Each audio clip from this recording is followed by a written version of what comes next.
Hello বন্ধুরা, good morning সবাইকে। Welcome to football দুনিয়া। তো আজকের ডার্বি ম্যাচ বাঙালির গর্বের এবং বাঙালির অতি পরিচিত এক ইলিশ চিংড়ির যুদ্ধের দিন। যে ম্যাচটিকে নিয়ে বাঙালি এখনো পর্যন্ত গর্ববোধ করে এবং ভারতীয় ফুটবল তলানিতে গিয়ে ঠেকলেও যে ম্যাচের উত্তেজনা উপভোগ করার জন্য সমগ্র বাঙালি কুল তো বটেই, তার সঙ্গে সঙ্গে ভারতবর্ষ এবং তার বাইরেও যেখানে যেখানে ইস্টবেঙ্গল মোহনবাগান সমর্থকরা রয়েছেন তারা কিন্তু তাকিয়ে থাকেন। কিন্তু সেই ডার্বি এবার হয়ে গেল কালিমালিপ্ত।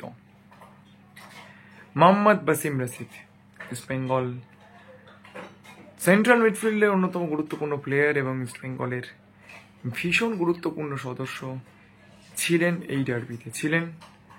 বলার কারণ হচ্ছে তার পিতৃবিয়োগ হয় এবং পিতৃবিয়োগ হওয়ার পর তিনি কিন্তু দেশে ফিরে গিয়েছেন।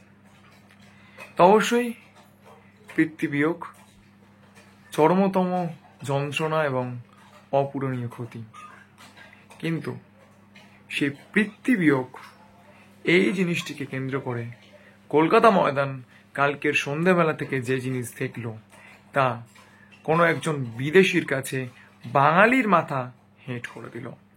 মোহনবাগান ইস্টবেঙ্গলের ডার্বি থাকবে, মোহনবাগান ইস্টবেঙ্গলের মধ্যে শত্রুতা থাকবে, কিন্তু পুরোটাই মাঠের 90 মিনিটের মধ্যে, যেটা আমরা সবসময় বলি।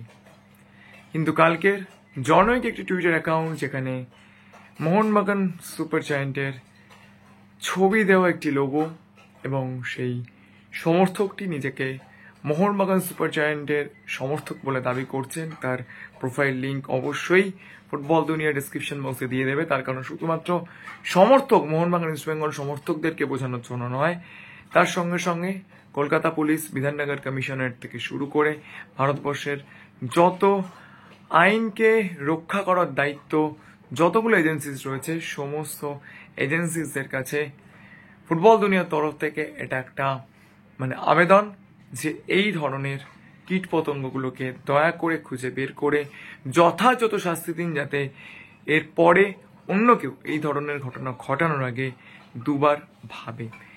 তো কি হয়েছিল ঘটনাটা, সেই জনৈক টুইটার হ্যান্ডেল থেকে একটি পোস্ট করা হয়। সেখানে বলা হয় যে মোহাম্মদ বাসিম রশিদের বাবা, তার সঙ্গে কোনো জঙ্গি যোগ রয়েছে। তো এইরকম বলার অযোগ্য বেশ কিছু ভাষা বলা হয় এবং সেক্ষেত্রে বলা হয় যে ইস্টবেঙ্গল কোচ অস্কার ব্রুজন তিনিও নাকি এই ধরনেরই কোনো মন্তব্য করেছেন। এরকম ভুল, মিথ্যে এবং অবশ্যই শুধুমাত্র পলিটিক্যাল না, পলিটিক্যাল ছাড়িয়ে গিয়ে জঙ্গি ওরিয়েন্টেড কিছু কথাবার্তা কিন্তু ইউজ করা হয়। আমার মনে হয় বাসিম রশিদ এটা অবশ্যই ডিজার্ভ করেন না।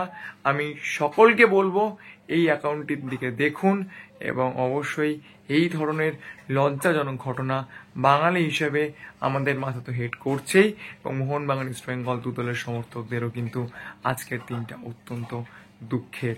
একজনের পিতৃবিয়োগ হয়েছে, তারপর তার সম্পর্কে এই ধরনের কথাবার্তা। তো এইটুকুই ছিল ভিডিওটা। আপনাদের কি মতামত অবশ্যই কমেন্ট করে জানাবেন। আর ভিডিও ভালো লাগে চ্যানেলটাকে লাইক শেয়ার সাবস্ক্রাইব করতে ভুলবেন না।